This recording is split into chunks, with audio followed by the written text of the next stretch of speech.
com muita alegria que temos a chance de iniciar mais um estudo no dia de hoje. A gente sempre dá sequência àquela forma de leitura do Evangelho para que a gente possa analisar à luz dos conhecimentos espíritas. Como a gente sabe, nunca é nada de novo, é sempre algum assunto que a gente já conhece, mas sempre buscando uma interpretação que possa tornar a nossa vida mais equilibrada, a nossa vida mais fácil, do ponto de vista do crescimento espiritual.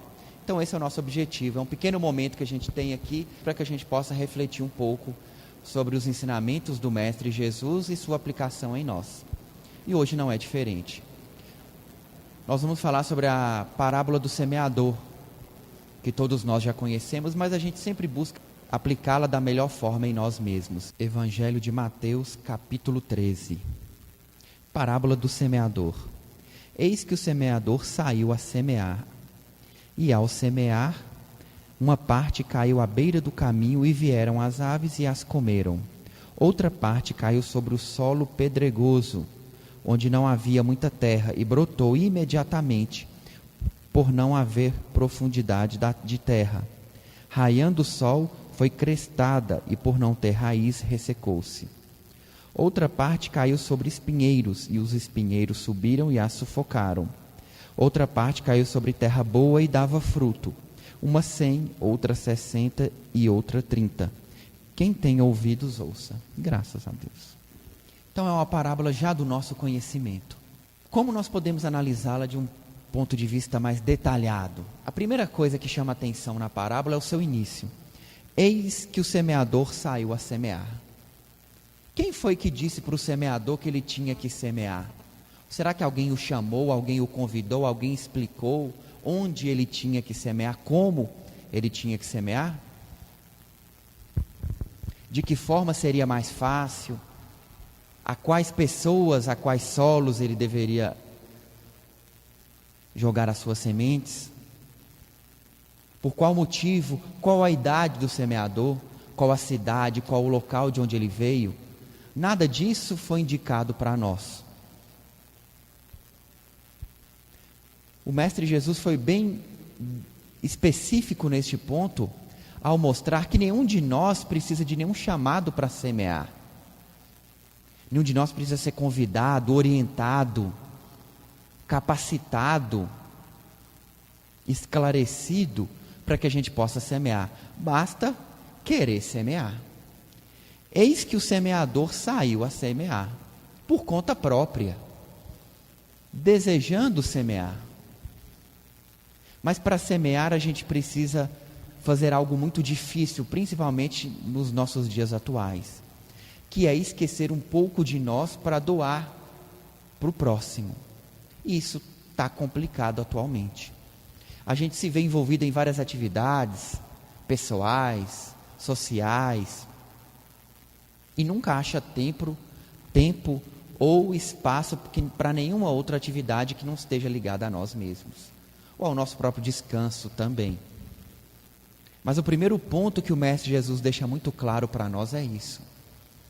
Não há idade, não há condição para que a gente possa semear. Basta que tenhamos vontade de semear.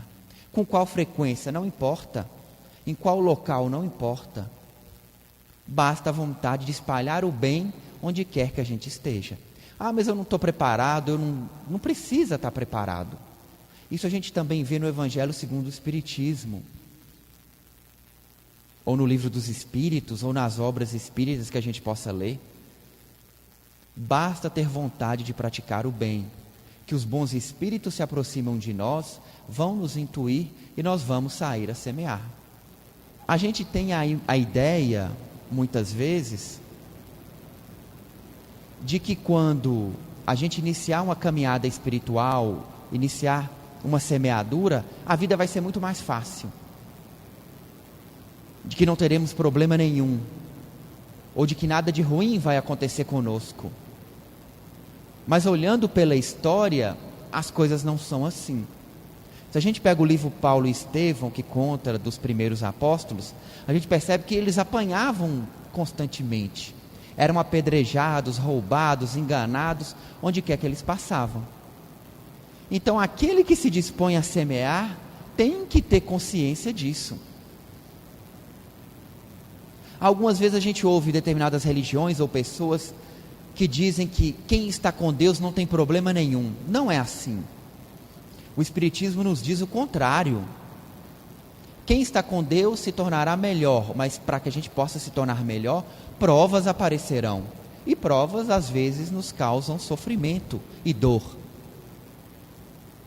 Nós seremos testados na nossa sinceridade, na nossa boa vontade. Quem nunca foi praticar um ato de caridade e ouviu que não gostaria de ouvir? Que aquilo não bastava, ou que aquilo não era bom, ou foi desprezado, ou foi ignorado. Então semear não é fácil.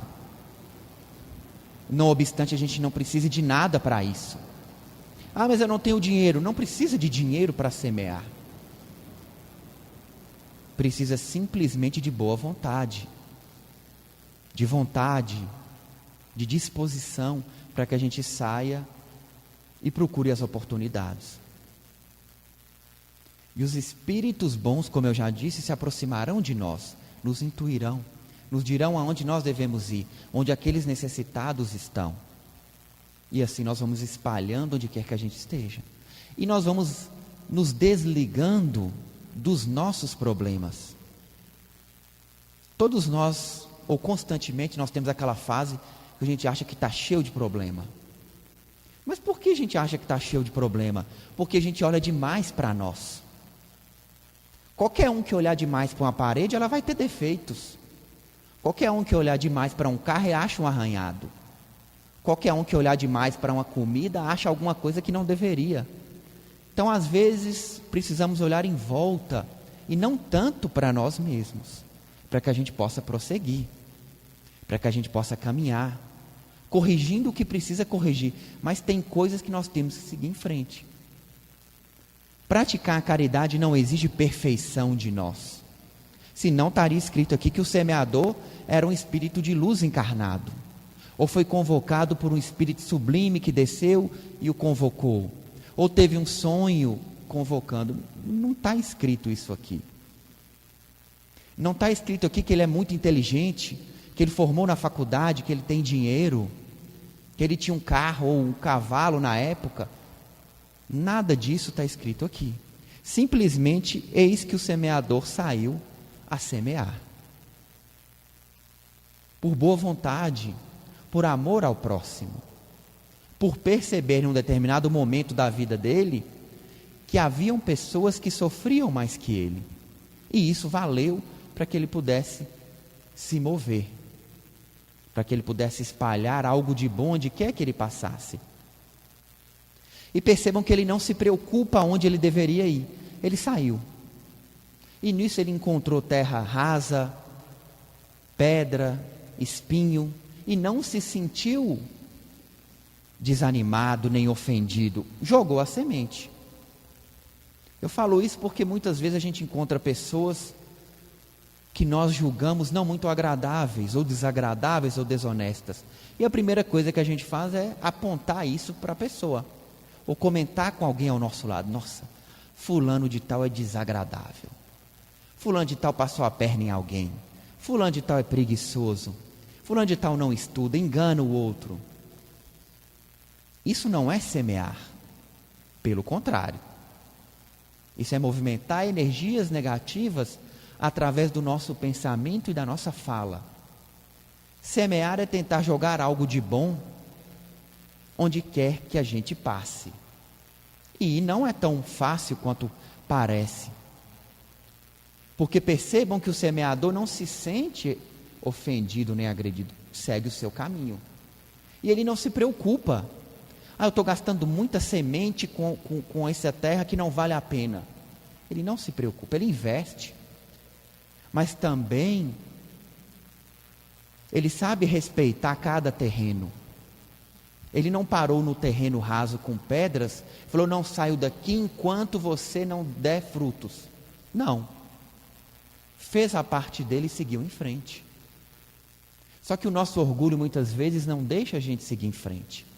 Eu não saio daqui enquanto fulana de tal não mudar de religião. enquanto fulano de tal não for uma pessoa boa, enquanto essa pessoa não for assim. Isso não é caridade, isso é orgulho. Obviamente que tem exceções, nós temos as nossas obrigações com filhos, por exemplo. Isso aí é nossa obrigação. Com os nossos pais é nossa obrigação, mas com a maioria das pessoas temos que respeitar o tempo e a vontade de cada um. Esperar resultados imediatos é orgulho nosso. Uma outra coisa interessante, o semeador não delegou a ninguém. Ele não disse para o vizinho, vai ali resolver aquele problema para mim, eu te pago. Você é mais capaz que eu. Eu estou com um amigo ali que está com problema, você é formado em psicologia, vai lá para mim. Não, foi ele mesmo. A gente analisa isso quando percebemos a encarnação do Mestre Jesus. Poderia ter vindo vários outros espíritos no lugar dele, enviados por ele, mas não. Ele resolveu vir por conta própria, se dispondo a descer lá de onde ele veio, das dimensões superiores, para que a mensagem fosse clara do ponto de vista dele. Como os mentores sempre dizem, ele ofuscou a sua luz, para não nos ofender. Como os mentores ainda fazem no dia de hoje conosco. Até no fenômeno mediúnico. Porque eles não podem se manifestar através de nós com toda a sua grandeza, nosso corpo, nossa mente, dado ao nosso grau de evolução, não daria conta de toda essa energia. Então eles escondem a luz. Vem uma fração deles nos nossos trabalhos. Olha a grandeza disso. E às vezes a gente chega para orientar alguém, porque eu sou espírita e li aquele livro tal. Você está totalmente errado. Nem prestamos atenção no livro direito e já estamos contando vantagem na rua. Um certo dia, conversava com uma mulher que tinha perdido o filho. Ele, em 18 anos, faleceu por um problema físico. Ela conversava com um espírita. A mulher era muito mesmo ligada ao filho, estava com depressão, doente. Ela falou, você não vai encontrar com seu filho não, ele é só mais um espírito. Você não tem nada com ele não, pode esquecer ele. Assim a gente percebe como que o conhecimento, ele não pode ser usado com essa finalidade, de desorientar, de abalar emocionalmente uma pessoa. Não é essa a nossa finalidade, nem o nosso objetivo. É óbvio que essa mãe tem uma grande ligação com aquele espírito. É óbvio que durante o sono o espírito dela pode buscar encontrar com aquele espírito. O que a pessoa diz poderia ter sido dito de uma forma totalmente diferente de como ela falou. Então, o semeador, ele sai a semear e segue o seu caminho, sem intermediários, sem preguiça, sem delegar, sem desanimar. Como o Mestre Jesus semeou perante nós. Seguindo o seu caminho, ele foi jogando as suas sementes. E a gente percebe que, à medida que ele vai andando, ele vai encontrando solos melhores. Até que a terra boa estava mais para o final. Por que isso? Porque o início da nossa caminhada na caridade nunca é fácil. Nós somos até desprezados em algumas circunstâncias, mas isso não pode nos desanimar.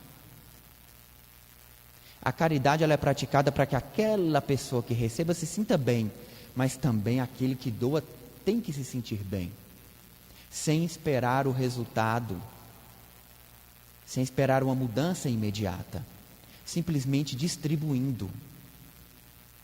Como faz uma mãe. Mãe é sempre bom exemplo de amor e de caridade. A mãe vai oferecendo tudo aquilo que tem para o filho, mesmo que ele seja ingrato, mesmo que ele não dê valor a ela, mesmo que ele siga um caminho ilegal. Se a gente for na penitenciária, está cheio de mães visitando os seus filhos, nunca desistem dos filhos. Essas semeiam muito. E quantas mães nascem novamente com os filhos muito menos evoluídos que elas para poder encaminhar espíritos que elas amam, espíritos que ficaram para trás. E assim nós vamos seguindo a nossa caminhada espiritual. Sair de nós é o nosso maior obstáculo. E esquecer os nossos problemas, as nossas dificuldades, as nossas vontades. O dia tal eu gosto de comer com calma. Eu gosto de dormir muito. Eu gosto de descansar bem, de ficar na minha casa. Eu não abro mão. Mas para a caridade nós precisamos abrir mão. Nós precisamos nos esforçar, movimentar uma energia nova em nós. Para mudar aquela energia antiga que nós temos, ela tem que ser alterada. Nós temos que deixar uma pessoa para trás para nos tornar uma pessoa diferente. Isso não é fácil. Não é fácil parar no meio da rua, no caminho, para alguém te pedir uma ajuda. Na pressa que a gente anda hoje em dia. Não é fácil um amigo te ligar no meio da tarde e você poder ouvi-lo. Ou alguém na sua casa no final de semana e você poder ouvi-lo. Isso não é fácil. Mas o semeador não pode se importar com isso. Não pode se importar com os resultados. Quando a gente lembra do livro Paulo e Estevão, a gente lembra dos primeiros dos apóstolos e de todos aqueles que foram os primeiros cristãos, como eles sofreram. Foram roubados, jogaram pedras neles, mas eles seguiram o seu caminho. Então nós não podemos nos iludir nesse ponto. Não vai ser fácil. Aquele que quer seguir o caminho do bem não vai ser facilitado por isso. A gente lembra que o Espiritismo já nos informa que nós temos um karma a pagar, débitos a serem pagos. Problemas físicos podem aparecer, dificuldades financeiras podem aparecer. Tudo isso faz parte. E tudo isso nos mantém com o pé no chão. A gente pega missionários, como Chico Xavier, que nasceram em família pobre, passaram a vida inteira com problema físico, terminando de limpar aquele karma que ainda tinha. Então nós, como espíritas, aprendemos a valorizar o sofrimento e não a desprezá-lo. Nós aprendemos a valorizar a limpeza do nosso perispírito. Uma doença é a limpeza do nosso perispírito. Uma dificuldade que nós passamos é um débito que a gente paga. Conhecimento que nós adquirimos é um facilitador da próxima encarnação. A atividade espiritual que nós participamos e caridade facilitam as nossas próximas encarnações. A nossa mente vem mais leve. Temos mais possibilidade de escolher o nosso corpo, a nossa família. Quanto mais caridade a gente pratica, mais amigos nós fazemos. Quando vamos encarnar na próxima, mais pessoas para nos receber. Ou a gente acha que é fácil procurar uma família para encarnar. Não está fácil. Precisamos de amigos para nos receber nas próximas encarnações. Laços de afeto que queiram nos receber, nos acolher, nos orientar. Então tudo isso não é fácil. A espiritualidade tem muito trabalho quando espíritos que precisam reencarnar não têm laços de afeto. Não tem quem acolham eles espontaneamente. Então eles têm que sair atrás de alguém que tenha condições de recebê-lo. Por caridade, por amor, por qual motivo seja. Então, à medida que nós vamos praticando a caridade nesta vida, tudo vai se facilitando para cada um de nós. Quando a gente olha também o caminho do semeador, a gente percebe que é o nosso caminho. Nós também somos terra rasa com pedras. Quantas vezes já ouvimos uma lição e não cumprimos? É preciso vigiar os pensamentos. E quantas vezes a gente pensa algo que não deveria pensar? É preciso fazer as orações em casa. Quantas vezes a gente não faz as orações em casa? É preciso constantemente, o máximo possível, participar das atividades do templo. Quantas vezes a gente deixa de vir para fazer algo que não é tão importante assim? Então a gente ouve, mas a semente não está fluindo muito bem em nós. E quantas vezes a gente tem o conhecimento espiritual, mas é abafado por um conhecimento externo, material? Eu sei que eu deveria ser educado, mas a pessoa me tirou do sério. Mas como? A gente sabe que tem que ser paciente. Mas as energias negativas e a raiva, naquele momento, funcionaram como os espinheiros, abafando a nossa semente. Eu sabia que não deveria ter inveja, mas eu tenho. Eu sabia que deveria estudar mais, mas não estudo. Então, as sementes que vão sendo plantadas em nós, pela nossa experiência de vida, pelas nossas leituras, pelas nossas conversas, pelos nossos pensamentos, pelas intuições dos mentores, vão ficando abafadas. Vão começando a nascer e morrem secas porque estão em terra rasa. E assim a gente deixa de evoluir mais rapidamente. Já pensaram se cada ensinamento espiritual que a gente já ouviu até hoje, a gente pudesse cumprir? Seria fantástico. Seria fantástico. Mas já foi pior. Não é? Assim que a gente tem que pensar, já foi pior. Mês passado eu era pior, ano passado eu era pior, há 5 anos atrás eu era pior, quando eu cheguei aqui no templo eu era pior. Então a gente está melhorando, até chegar ao ponto da gente se tornar terra boa. Aí a gente começa produzindo pouco, depois a gente vai produzindo um pouco mais e mais e mais. E isso é muito importante que a gente entenda. Não basta vir ao templo, não basta participar das atividades, não basta fazer oração. Existem qualidades de terra boa. Ah, mas eu já venho, eu já participo dos trabalhos. Mas pode ser melhor. Eu posso concentrar mais. Eu posso me preparar antes. Eu posso ter a minha mente mais equilibrada lá fora. No livro dos Médiuns tem um capítulo muito interessante. Kardec pergunta: para a mediunidade, a parte moral interfere? Ele responde: mediunidade é um aspecto físico. Ponto. Mas o exercício da mediunidade depende da moral. Então, ser ou não médium depende da nossa moral. Mas o exercício da mediunidade depende sim da nossa moral. Então, a qualidade da nossa mediunidade está ligada ao quê? A nossa moral, a forma como a gente pensa, a forma como a gente conversa, a forma como a gente age, a forma como a gente vive. Isso é o que define a qualidade do nosso trabalho mediúnico. Ah, não basta vir muito, não. Vir muito é bom, mas tem que ter qualidade. Porque as energias que nos acompanham é que permitem a gente avançar ou não nos trabalhos espirituais. A conexão com os mentores é de acordo com o nosso grau de evolução. A nossa caminhada nas dimensões superiores é de acordo com o nosso grau de evolução. É de acordo com a energia que está no nosso perispírito. É só pensar no mar. Pensem na água. A gente está lá no fundo do mar caminhando, cheio de pesos. À medida que a gente vai melhorando, a gente vai tirando um peso e vai subindo, subindo, subindo. Difícil é chegar lá em cima.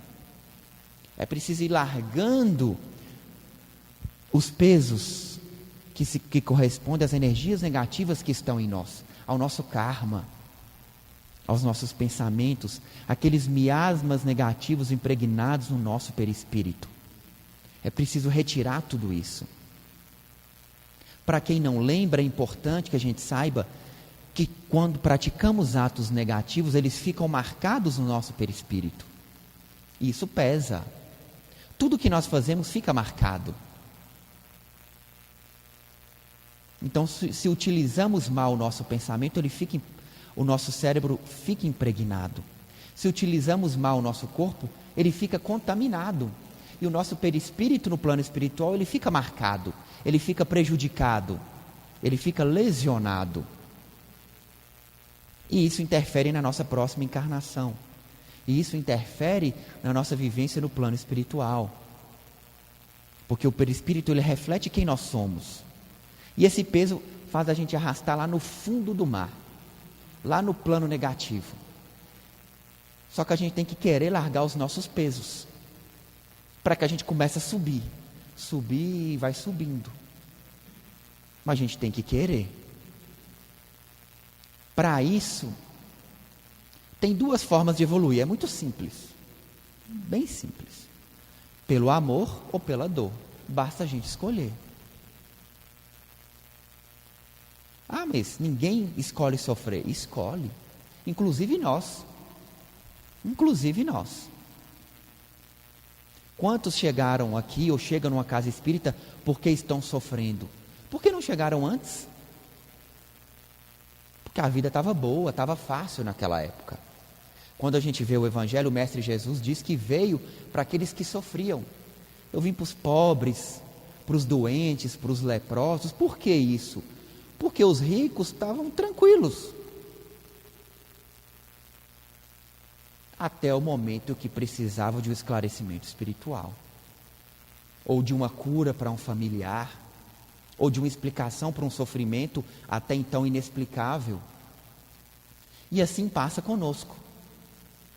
Para que eu vou procurar resposta se eu estou sem problemas naquele instante? E por isso que as nossas encarnações têm problemas. Para que a gente não passe esquecido. Para que a gente não passe como materialista qualquer. Esquecido das nossas obrigações espirituais. Isso é muito importante para todos nós. E assim a gente segue em frente na nossa evolução. Então, eis que o semeador saiu a semear, por conta própria, sem ninguém pedir, sem intermediários, por livre e espontânea vontade, resolveu praticar caridade. O Mestre Jesus também não explica de onde ele veio, não explica se ele era um moço novo, com disposição, ou se era um senhor mais experiente, que por ver o sofrimento dos outros, resolveu semear. Também não diz por quanto tempo ele semeou. Mas a gente sabe que a lição da espiritualidade é trabalhar sempre. Então suponha-se que ele semeou o máximo possível. O máximo que o seu espírito conseguiu semear. E procurou até que achou terra boa. E assim também somos nós. Se temos dificuldade em alguns pontos, também há terra boa em nós. Ah, mas eu não melhoro. Tem que esforçar. Está lá no fundo. Lá no fundo tem muita coisa boa. Mas a gente tem que caminhar, tem que buscar, tem que correr atrás. Às vezes, naquele momento inesperado, a gente tem uma reação que nos deixa orgulhosos de nós mesmos. Fala, nossa, hoje eu fiz alguma coisa boa. Hoje deu certo. Hoje eu não respondi. Hoje eu fiquei calado. Hoje eu agi bem. E tudo isso reflete na nossa mediunidade. Lembrem, mediunidade depende da moral. Conexão com mentores depende da moral. Manipulação de energia depende da nossa moral. E essa só depende de nós. Ninguém pode mudar as nossas energias por nós. É a nossa mente que vai dizer a que ou a quem nós estamos ligados. Então é uma parábola muito curta, mas muito profunda, para que cada um de nós possa refletir. Então eu peço que continuemos as reflexões em casa, para cada um de nós, o que é fácil e o que é difícil. Quando nós somos terra rasa, quando nós temos espinheiros e quando nós somos terra boa. Para que assim a gente compreenda as nossas necessidades de evolução espiritual. E assim eu agradeço a espiritualidade, agradecemos a esta casa que nos recebe, que nos oferece a oportunidade das reflexões.